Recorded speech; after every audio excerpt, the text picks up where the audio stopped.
wabarakatuh. Perkenalkan, nama saya Diana Permatasari dengan NIM 210220012. Saya membuat video ini untuk memenuhi tugas pembelajaran dasar-dasar ilmu pendidikan. Tugasnya itu berjudul tentang tugas menganalisis permasalahan pendidikan di Indonesia. Yang pertama, fenomena atau fakta permasalahan pendidikan di Indonesia. Yang pertama itu pemerataan pendidikan di Kalimantan Selatan. Banjarmasin Pos edisi Jumat 17 bulan 1 2020, ada 3 isu pendidikan yang diangkat di hari yang sama. Pertama, mengenai ketiadaan tempat pendidikan di Dusun Bantumin, Desa Uren, Kecamatan Halong, Belangan. Kedua, adanya keluhan dari guru di Kabupaten Banjar terkait tunjangan penghasilan pegawai. Dan ketiga, mengenai kekurangan tenaga guru di Banjarmasin yang jumlahnya mencapai 1.500 orang untuk SD dan SMP. Faktor yang mempengaruhi perkembangan permasalahan ini itu keterbelakangan sarana masyarakat kita yang umumnya berada di daerah terpencil, yang ekonominya lemah dan kurang terdidik akan mengalami keterbelakangan sarana kehidupan. Letak geografis Indonesia, seperti yang kita ketahui bahwa Indonesia mempunyai wilayah yang sangat luas dan ini mungkin akan berdampak pada tidak meratanya pendidikan di Indonesia, khususnya di daerah terpencil. Faktor SDM sumber daya manusia, faktor ini sangat menentukan dalam pemerataan pendidikan. Kekurangan SDM seperti tenaga pendidik akan memicu permasalahan pendidikan. Selanjutnya itu tentang upaya penanggulangan permasalahan. Yang pertama, sistem PAMONG, pendidikan oleh masyarakat, orang tua, dan guru.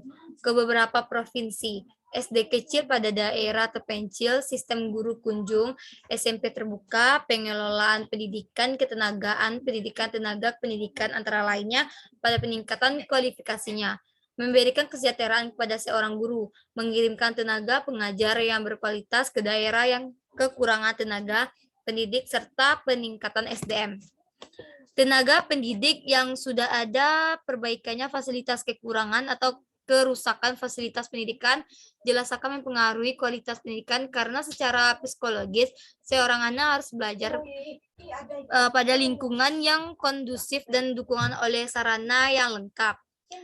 Yang kedua, permasalahan yang kedua itu bahwa pendidikan khususnya di Indonesia menghasilkan manusia robot karena pendidikan yang diberikan ternyata berat sebelah. Dengan kata lain, tidak seimbang pendidikan, ternyata pengorbanan keutuhan kurang seimbang antara belajar yang berpikir kognitif dan perilaku belajar yang merasa efektif, jadi unsur integrasi cenderung semakin hilang. Yang terjadinya adalah disintegrasi. Pendidik menciptakan manusia robot. Fakta yang mempengaruhi perkembangan permasalahan itu faktor yang bersifat teknis, diantaranya adalah rendahnya kualitas guru, rendahnya sarana fisik, mahalnya biaya pendidikan, rendahnya prestasi siswa, rendahnya kesejahteraan guru, rendahnya relevan pendidikan dengan kebutuhan, kurangnya pemerataan kesempatan pendidikan. Namun sebenarnya yang menjadi masalah berdasarkan dari pendidikan di Indonesia adalah sistem pendidikan di Indonesia itu sendiri yang menjadikan siswa sebagai objek, sehingga manusia yang dihasilkan dari sistem ini adalah manusia yang hanya siap untuk memenuhi kebutuhan zaman. Upaya menanggulangi permasalahannya yaitu yang pertama, upaya mengatasinya dengan cara sistemik. Upaya sistemik yakni solusi dengan mengubah sistem-sistem sosial dan berkaitan dengan sistem pendidikan. Seperti diketahui, sistem pendidikan sangat berkaitan dengan sistem ekonomi yang diterapkan. Sistem pendidikan di Indonesia sekarang ini diterapkan dalam konteks sistem ekonomi kapitalisme yang berprinsip antara lain meminimalkan peran dan tanggung jawab negara dalam urusan publik, termasuk pendanaan pendidikan.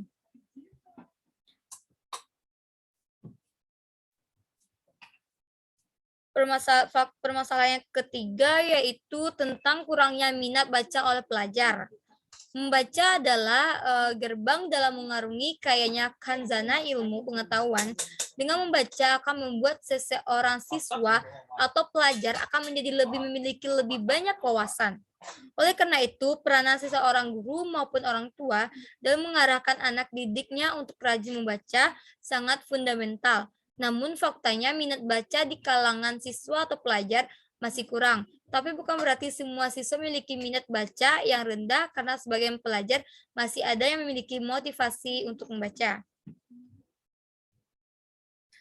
Faktor yang mempengaruhinya, faktor yang mendukung rendahnya minat baca pada pelajar, diantaranya itu karena para pelajar belum menemukan buku bacaan yang menarik bagi mereka.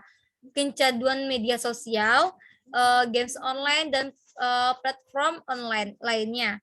Sarana penunjang untuk baca buku yang kurang memadai, lingkungan yang tidak menanamkan budaya membaca buku sejak dini, membaca buku sejak dini, dan sebagainya. Dampak dari rendahnya minat baca pada pelajar tentunya menyebabkan para pelajar memiliki karakter yang pemalas dan memiliki pengetahuan yang terbatas, sehingga nantinya para pelajar menjadi sulit dalam mengembangkan potensi dirinya sendiri. Upaya menanggulangi permasalahan yaitu dengan cara menyediakan berbagai buku yang tepat, terus memanfaatkan koneksi alumni untuk menyediakan bacaan. Yang ketiga, dengan cara bangun suasana yang menarik dan menyenangkan. Permasalahan yang keempat yaitu permasalahan perataan pendidikan di Papua. Faktanya itu kualitas pendidikan di daerah terpencil, terutama di wilayah Indonesia bagian timur, masih rendah. Contohnya itu di Papua, perkembangan pendidikan masih sangat memperhatikan sebab rata-rata tingkat pendidikan masyarakat Papua masih rendah. Data dari Badan Pusat Statistik menunjukkan lebih dari 50% anak-anak usia sekolah dari 3 sampai 19 tahun tidak mendapatkan pendidikan di sekolah. Faktor utamanya itu dipicu oleh minimnya fasilitas di mana banyak sekolah yang berdiri seadanya hanya menggunakan tenda yang lapuk.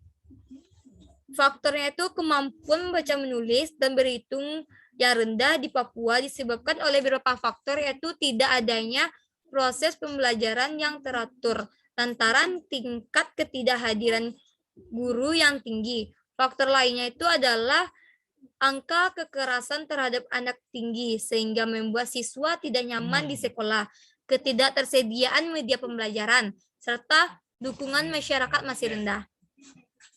Selanjutnya itu upaya itu untuk meningkatkan mutu pendidikan dan pemerataan pendidikan di daerah 3T, relevan pendidikan dan efisiensi pengelolaan pendidikan perlu dilakukan secara menyeluruh dan tidak hanya pada suatu aspek yang kemudian mengabaikan aspek yang lainnya, sehingga pada akhirnya dapat menimbulkan persoalan yang lain. Permasalahan yang keempat yaitu terdapat mutu pendidikan yang sangat rendah di Indonesia. Faktor itu dapat kita ketahui belajar merupakan kewajiban setiap masing-masing kita sebagai bekal hidup dan bekal kita di masa yang akan datang. Nanti sebagian orang berpendapat belajar sebagai kewajiban kini bergeser mencari pangkat, gengsi, dan pendapat gelar. Disinilah awal mulanya mutu pendidikan yang rendah. Upayanya itu dengan cara mutu pendidikan kita bisa tinggikan ketika kita fokus terletak pada kita sendiri. Bahwasanya kita harus fokus akan tujuan pendidikan kita tersebut dan bisa lebih memerhatikan tujuan pendidikan bagi masa depan yang lebih bagus. Faktor yang keenam, rendahnya motivasi belajar siswa di MTSN Negeri 1 Tapanuli Tengah di saat pandemi COVID-19. Pada saat ini dunia kini diresahkan dengan adanya pandemi COVID-19 yang terjadi di beberapa wilayah, membuat beberapa negara melakukan lockdown secara besar-besaran. Karena sampai saat ini belum ditemukan obat maupun vaksinnya, Indonesia membuat PSBB, pembatasan sosial berskala besar, yang dilakukan di setiap daerah, kemudian melakukan pembelajaran daring atau online di rumah. Kegiatan pembelajaran dari rumah diperlakukan dari pendidikan dasar, pendidikan menengah, bahkan pendidikan tinggi. Pada pendidikan menengah, siswa diminta untuk belajar dari rumah dan mengikuti pembelajaran kesenjangan pembelajaran secara langsung dan secara online.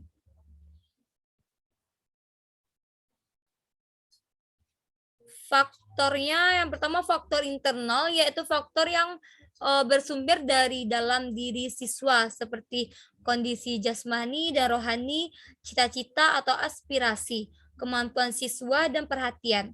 Yang kedua itu faktor eksternal, yaitu faktor yang bersumber dari luar diri siswa seperti kondisi lingkungan siswa, unsur-unsur dinamis dalam belajar dan upaya guru dalam mengelola kelasnya.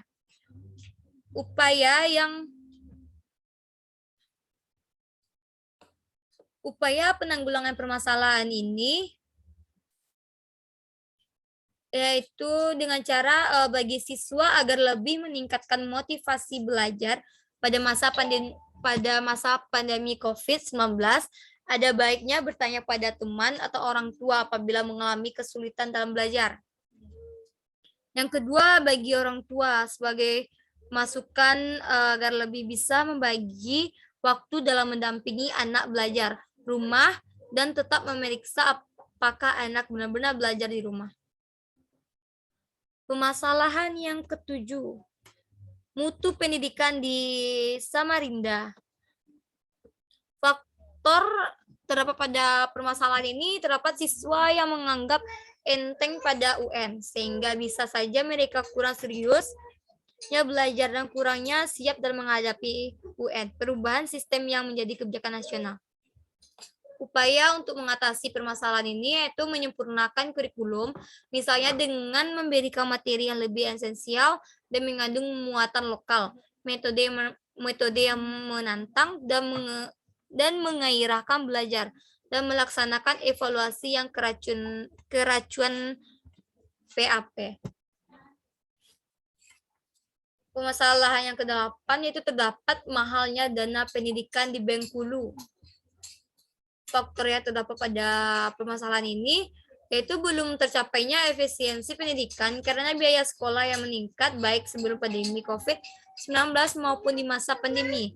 Biaya sekolah pada masa pandemi lebih meningkatkan karena harus membayar biaya sekolah dan biaya internet untuk anak yang bersekolah online, dan kurangnya lapangan pekerjaan bagi orang tua untuk mencukupi hidupnya. Upaya untuk mengatasi permasalahan ini, yang pertama meningkatkan keterlibatan masyarakat dalam pembiayaan pendidikan. Yang kedua, pemberdayaan komite sekolah dalam pembiayaan pendidikan. Yang ketiga, pendidikan gratis harus dijadikan program unggulan pemerintahan serba gratis. Yang keempat, meningkatkan anggaran pendidikan di APBD Kota Bengkulu. Baiklah, sekian dari presentasi saya tentang permasalahan pendidikan di Indonesia. Sekian, Assalamualaikum warahmatullahi wabarakatuh.